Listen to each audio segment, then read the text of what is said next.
워크숍 얘기입니다. 기억을 하시는 분들도 있을 거예요. 민주당 몇몇 개파 의원들이 당의 진로를 논의하기 위해 워크숍을 다녀오겠다. 그래서 3.1절에도 국회를 열고 국민의힘에서는 외유성 출장 아니냐 말들이 많았었는데 베트남으로 떠났던 그 일정이 또 도마 위에 올랐습니다. 일단 당시의 여야의 공방부터 먼저 만나보고 오겠습니다.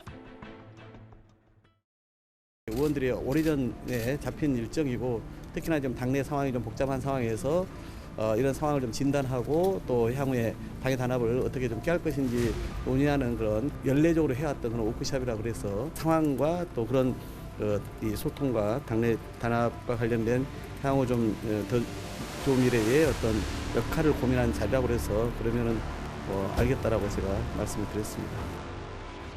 공식적인 의원 외교도 아닌 단체로 외유를 떠난 것입니다.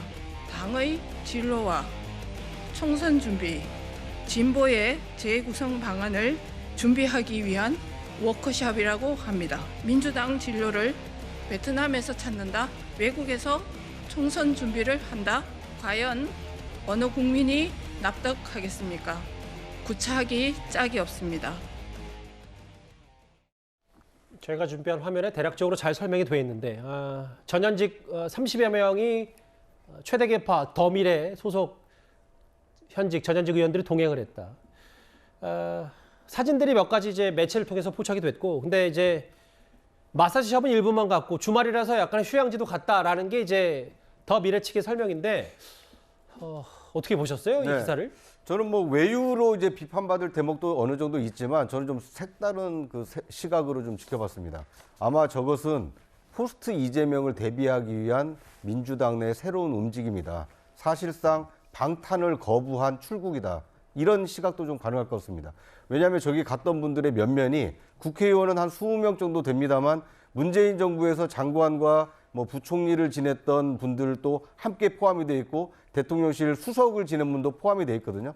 그러니까 어떻게 보면 이재명을 지키기 위해서 워크숍을 떠났다라기보다는 이재명 체제가 내년 총선까지 가기 어려울 텐데 만약에 이재명 체제가 무너지면 어떻게 당을 수습할 것인가, 이런 실무적인 논의를 충분히 했을 만한 분들이 베트남에 다녀온 것이기 때문에 저것은 방탄국회를 열어놓고 왜 해외에 갔느냐 이런 비판은 받을 수 있지만 실제로 참가자들의 면면을 보면 포스트 이재명 체제에 대한 이 대비, 준비에 들어갔다. 이런 시각도 가능할 것 같습니다. 그게 이제 국회 세금 아니다 개인 돈으로 갔고, 그리고 계속 국회가 열리다 보니까 미루다 이제 갔다라는 게 당시 설명이었는데, 그러면 이제 굳이 또 국회를 이렇게까지 열 필요가 있었냐라는 또 비판 아까도 구장 차장께서 말씀하셨으니까 전현직 의원들의 이 목소리를 어떻게 좀 받아들이세요?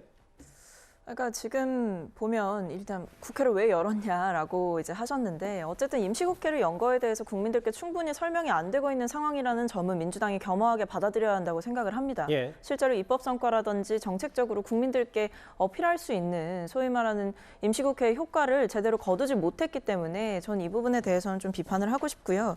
다만 이제 더미래의 이번 워크숍 같은 경우에는 앵커께서 언급하신 대로 이미 예정이 돼 있던 워크숍이었던 것도 맞고, 의원들이 세비가 아닌 개인의 돈을 각출해서 갔다 온 워크숍이라는 점을 말씀드리고요. 그리고 제가 내부를 좀 취재해본 결과 실제로 난상 토론이 3일 연속으로 이어졌다고 합니다. 실제로 그럼 이제 여러 관광 같은 거는 휴일이나 저녁쯤 밤에 갔다 얘기입니까? 네, 실제로 한번 하루에 토론을 할 때에도 4시간 이상씩 3일을 소요를 했다고 하고요. 그다음에 더미래가 갔다 오고 나서 발표하신 입장문을 참고해 보시면 실제로 어떤 당의 상황에 대해서 더미래 입장을 세워서 돌아왔다는 점을 알 수 있을 겁니다. 그래서 저는 이번에 다소 국민의 눈높이와는 맞지 않는 출장이었다고 하더라도 더미래가 15일에 대표와의 간담회가 예정되어 있는 만큼 앞으로 더미래가 낼 정치적인 메시지에 따라서 이것이 외유성 출장으로 평가를 받을 것인지, 아니면 실제로 당내 최대 모임인 정치인들의 모임인 이 더미래가 좀 유의미한 토론을 하고 돌아왔다라고 평가를 받을 것인지, 이것은 15일에 그 간담회 결과를 통해서 알 수 있을 것 같습니다. 그 목소리도 저희가 잘 지켜보겠습니다. 민주당 얘기 내부 또 다른 분위기도 한번 살펴봤습니다. 이제부터는 좀 오늘 있었던 여러 사건, 사고 소식들을 핵심 내용만 짚어볼 텐데요. 바로 다음 주제 가보겠습니다.